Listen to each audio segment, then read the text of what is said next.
काल में सियासी चाल का विश्लेषण सुनिए। पीएम मोदी को घेरने के लिए सोनिया गांधी ने फिर बनाया विपक्ष का मोर्चा, लेकिन विपक्षी मोर्चे से सपा बसपा नदारद दिखे, आम आदमी पार्टी भी गायब दिखी। 22 दलों के साथ लाकर मोदी सरकार पर सोनिया गांधी ने ताबड़तोड़ हमला किया। सोनिया गांधी बोली, लॉकडाउन से निकलने के लिए मोदी सरकार के पास कोई नीति नहीं है, जीरो नीति के साथ काम कर रही है ये सरकार। उत्तर प्रदेश और राजस्थान के बीच डीजल के पैसे पर छिड़ा महासंग्राम। एक तरफ सेवा भाव है, दूसरी तरफ पैसा भी चाहिए, तो हम कह सकते हैं ना माया मिली न राम, दोनों नहीं मिले। कोरोना काल को सरकार के खिलाफ मौके की तरह देख रहा है विपक्ष। क्या महामारी पर सियासी दलों को अपना अपना स्वार्थ भारी पड़ेगा, चाहे वो बीजेपी हो चाहे वो कांग्रेस हो? मेरे साथ बात करने के लिए आज एक अनोखा पैनल है।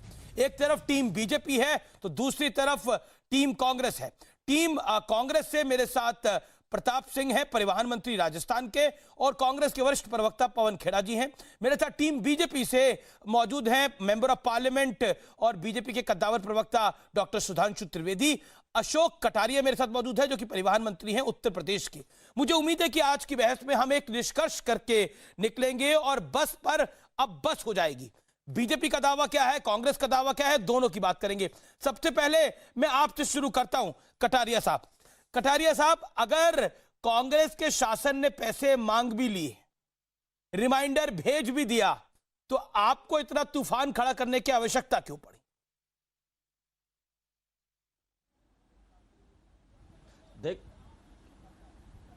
देखिए, हमने कोई तूफान खड़ा नहीं किया है। हम तो केवल इतना कहना चाहते हैं, हमने कोई तूफान नहीं खड़ा किया है। हम तो ये कहना चाहते हैं अमीश जी कि ये अगर सेवा करना चाहते हैं तो ये पैसा वसूलना बंद करें, और अगर ये पैसा वसूलना चाहते हैं तो सेवा की बात कहना बंद करें।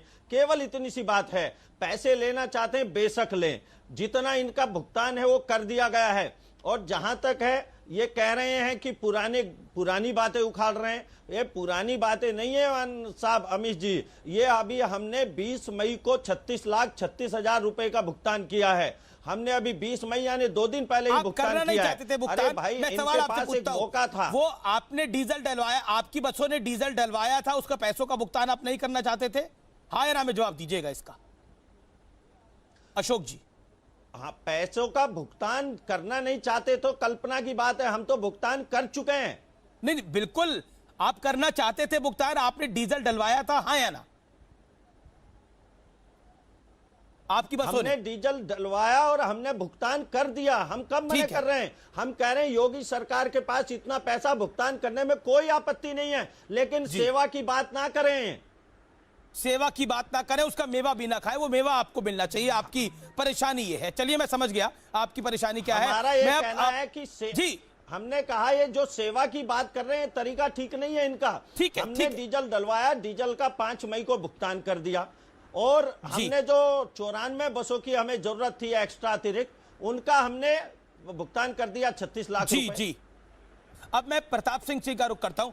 प्रताप सिंह जी, एक तरफ आप 1000 बसें बेचते हैं, दूसरी तरफ बसें अगर डीजल भी डलवा लेती है तो उसका आप पैसा ले लेते हैं, तो सेवा भाव तो नहीं था ना मंत्री जी ये?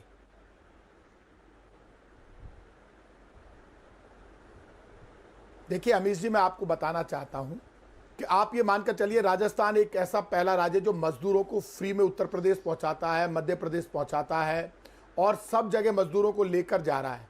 और उत्तर प्रदेश में भी हमने 2 करोड़ 6 लाख रुपए खर्च करके श्रमिक बसों से मजदूरों को पहुंचाया है। जो कोटा के स्टूडेंट की बात हो रही है वो इसलिए हो रही है कि उत्तर प्रदेश की सरकार ने यह कहा कि कोटा में हमारा स्टूडेंट है। हमने ही उत्तर प्रदेश की सरकार से बात की, जो पूरे देश के स्टूडेंट वहां पर है, हम हमारी बसें लेकर आएंगे और कोटा के स्टूडेंट को लेकर जाएंगे। हमने इनसे किसी बस का फिटनेस नहीं पूछा, लाइसेंस नहीं पूछा, ये बसें लेकर आए। और रात को इनके एमडी ने हमारे राजस्थान परिवहन निगम के एमडी को फोन करके कहा कि हमें बसों में डीजल की जरूरत है, और उसी वक्त एमडी ने खड़े रहकर सारी बसों में डीजल डलाया। फिर उन्होंने कहा हमें 94 बसें चाहिए, वो 94 बसें भी उपलब्ध करा दी। बच्चे हमारे भी हैं, इनके भी, दोनों के हैं, वो कोटा में पढ़ते हैं, वो यहाँ से चले गए। उसके बाद 18 पैसे लिए ना आपने प्रताप सिंह जी।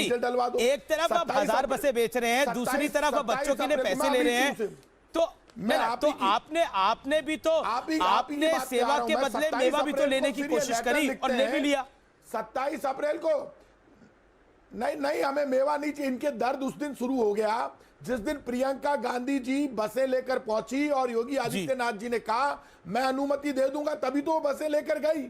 अब ये बच्चों का मामला इसलिए लाए, 27 अप्रैल को ये लेटर लिखते हैं, कहते हैं ये रहा लेटर कि आप पूरा बिल भेजिए, जो डीजल का पैसा था उसका बिल भेजिए। हमने बिल भेज दिया, इन्होंने पेमेंट कर दिया। ये दोनों निगम का मामला है। झगड़ा वहां से शुरू होता है कि पहले तो ये अनुमति देते हैं, उसके बाद वो बसें खड़ी रह जाती है, फिर ये भारत सरकार का आदेश नहीं मानते जो मोदी जी के नेतृत्व में काम कर रही है। मोदी जी ने साफ कहा 30 जून तक किसी भी बस का फिटनेस नहीं होगा, कोई परमिट की बात नहीं होगी, कोई लाइसेंस की बात नहीं होगी। 30 जून तक सबकी डेट बढ़ा दी गई। अब ये 4 तरह की बात करते हैं, बार बार कहते हैं बसों की फिटनेस नहीं है, लाइसेंस नहीं है, नहीं ये तो कबाड़ बसें हैं, हमारे पास बसों की कमी नहीं है। प्रताप सिंह जी, जो मैं समझ रहा हूं, आप कह रहे हैं ये दोनों मामलों को मिक्स कर रहे हैं। अशोक कटारिया, मैं आपका भी रुख करूंगा और मैं आपके पास भी आऊंगा। डॉक्टर सुधांशु त्रिवेदी और पवन खेड़ा, खेल कौन खेल रहा है ये पता लगना इस समय बड़ा जरूरी है और बड़ा महत्वपूर्ण है इस बोर्ड के ऊपर। जब पिछले मैं आपको बताऊं, पिछले 4 दिनों से देश में सिर्फ बस को लेकर बहस हो रही है, बस को लेकर तमाम आरोप प्रत्यारोप हो रहा है। प्रियंका गांधी वाड्रा ने भी प्रेस कॉन्फ्रेंस कर दी। मैं अब आपका रुख करता हूं प्रताप सिंह जी, आपके बाद पवन खेड़ा और डॉक्टर सुधांशु त्रिवेदी का। डॉक्टर सुधांशु त्रिवेदी, मन में क्या है आप लोगों के? पहले बस नहीं आने दी, अब पैसा राजस्थान की सरकार मांग रही है और वो पैसे का भुगतान हो रहा है, तो सेवा कौन नहीं करना चाह रहा, मेवा कौन खाना चाह रहा है? देखिए, इसमें 2 पक्ष हैं, एक तकनीकी और एक सेवा। प्रताप सिंह जी वरिष्ठ नेता हैं और पवन खेड़ा जी मुख्यमंत्री के सलाहकार रह चुके हैं, उन्हें बहुत स्पष्ट पता होगा 2 ही प्रकार के परिवहन व्यवस्थाएं होती है, एक होता है सरकारी और एक होती है प्राइवेट। सरकारी की अलग व्यवस्था होती है नियमानुसार, भेजने वाली और रिसीव करने वाली सरकारें उसका दायित्व लेती है, उसमें किसी की जिम्मेदारी किसी को देने की जरूरत नहीं, सरकार का वाहन है। प्राइवेट के लिए अलग निर्धारित, यानी गैर सरकारी संस्थान के लिए अलग निर्धारित होते हैं व्यवस्थाएं। कोटा वाला प्रकरण क्या था कि उत्तर प्रदेश सरकार ने और राजस्थान सरकार के बीच में संवाद हुआ। यहां का संवाद क्या है? कांग्रेस की प्रभारी यानी कांग्रेस की पार्टी और उत्तर प्रदेश सरकार के बीच में हो रहा है। तो प्रताप सिंह जी को पता होगा कि प्राइवेट के लिए जो नियम है, चाहे राजस्थान सरकार के हो केंद्र के हो, आपको उसी पर सारे कार्य करना पड़ेगा। इसमें तो कहीं किंतु परंतु की बात है नहीं, क्योंकि जो आपने कहा लेटर नहीं मांगा, बिल्कुल सही बात नहीं। तो कोई उत्तर प्रदेश भाजपा अध्यक्ष, उत्तर प्रदेश भाजपा प्रभारी ने नहीं लिखा था, उत्तर प्रदेश सरकार ने पत्र लिखा था। इसलिए कोई पत्र मांगने की, किसी गारंटी मांगने की जरूरत नहीं, क्योंकि खुदा ना खास्ता कोई हादसा हो जाए तो जिम्मेदारी उत्तर प्रदेश सरकार की थी। अब जहां पर प्राइवेट पार्टी आती है तो यह तय करना जरूरी होता है कि क्या उसके पास समुचित व्यवस्थाएं हैं।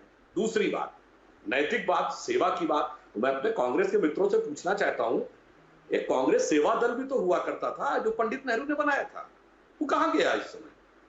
ये सेवा दल सेवा नहीं कर रहा है, कांग्रेस पार्टी सेवा कर रही है, क्योंकि शायद इसलिए कि सेवा दल का प्रभारी इस समय कोई गांधी परिवार का व्यक्ति नहीं है। तो यहां मामला भाजपा और कांग्रेस की राजनीति नहीं है, कांग्रेस के अंदर भी अशोक गहलोत को श्रेय नहीं मिलना चाहिए, प्रताप सिंह जी को श्रेय नहीं मिलना चाहिए, श्रेय कांग्रेस के एक विशिष्ट नेता को मिलना चाहिए। इसकी लड़ाई है, ठीक है। तो सिर्फ भाजपा कांग्रेस की लड़ाई नहीं, ये कांग्रेस का मामला भी।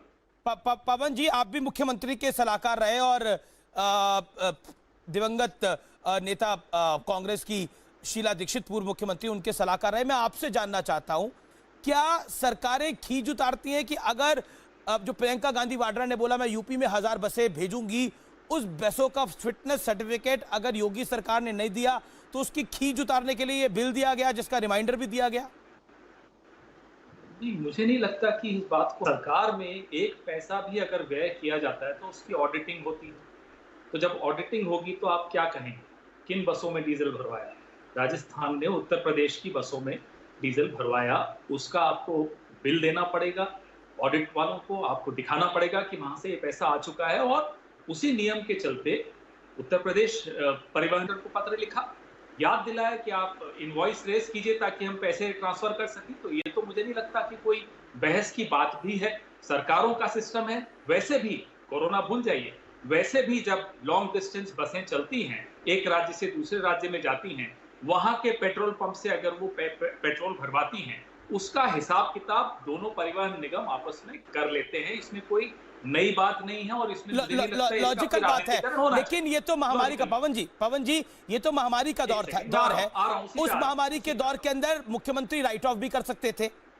उसी में बिल भी भेजना, बिल का रिमाइंडर भी देना। मुख्यमंत्री राइट ऑफ कर सकते थे, उनको आपने जीएसटी का पैसा नहीं दिया केंद्र ने, वो भी छोड़ दीजिए। केरला में जब बाढ़ आई थी आज से 2 साल पहले, केंद्र सरकार ने मदद की, केरला में लोगों को बचाया, वहां से हटाया, इवैक्यूएट किया। 102 करोड़ का बिल केंद्र सरकार ने केरला सरकार को भेजा। मैंने